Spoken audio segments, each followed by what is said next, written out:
తీసుకుంటారా లోపల దర్శనానికి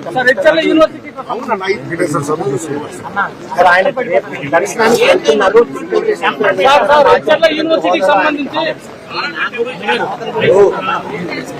అన్ని మతాలను మనం గౌరవించాలి. చర్చికి వెళ్తే వాళ్ళ విధి విధానాలు నేను పాటిస్తాను. మసీదుకి వెళ్తే వాళ్ళ విధి విధానాలు నేను పాటిస్తాను. గుడికి వెళ్తే విధి విధానాలు పాటిస్తాను. కొన్ని వాళ్ళ విధి విధానాల్లో సంతకాలు పెట్టాలి ఉంటుంది, కింద కూర్చోవాలని ఉంది, వాళ్ళ పైన కూర్చోవాలని, మహిళలు ఒక సైడ్ కూర్చోవాలంటారు. అవన్నీ మనం గౌరవిస్తూ పాటిస్తాం.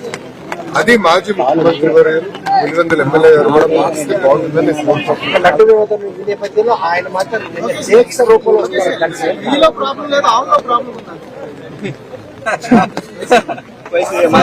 మాజీ స్పీకర్ ఆవుకు పోషకాహార లోపం ఉంది, అందుకనే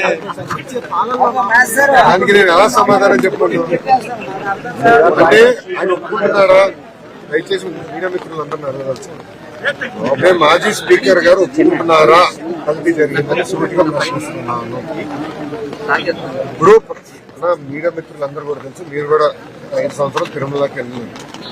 పాదయాత్రలో ఎవరు కలిసినా నాణ్యత లేదు, లడ్డు పాడైపోతుంది, భోజనం సరిగా లేదు, అసలు టీటీడీ విధి విధానాలు సరిగా లేదు.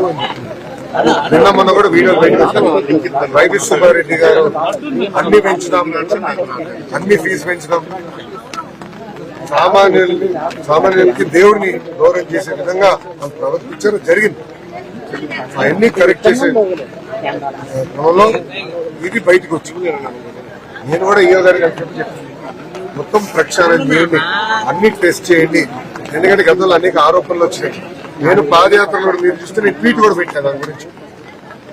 పాదయాత్రలో నేను ట్వీట్ పెట్టాను. అందరూ వచ్చి నాకు కంప్లైంట్ చేస్తారు, సరికాదు, దేవుడి జోలికి వెళ్ళొద్దు స్వామి అని చెప్పి. ఏమైందో ప్రజలే చూస్తారు, ప్రజలే కొనపడుతున్నారు.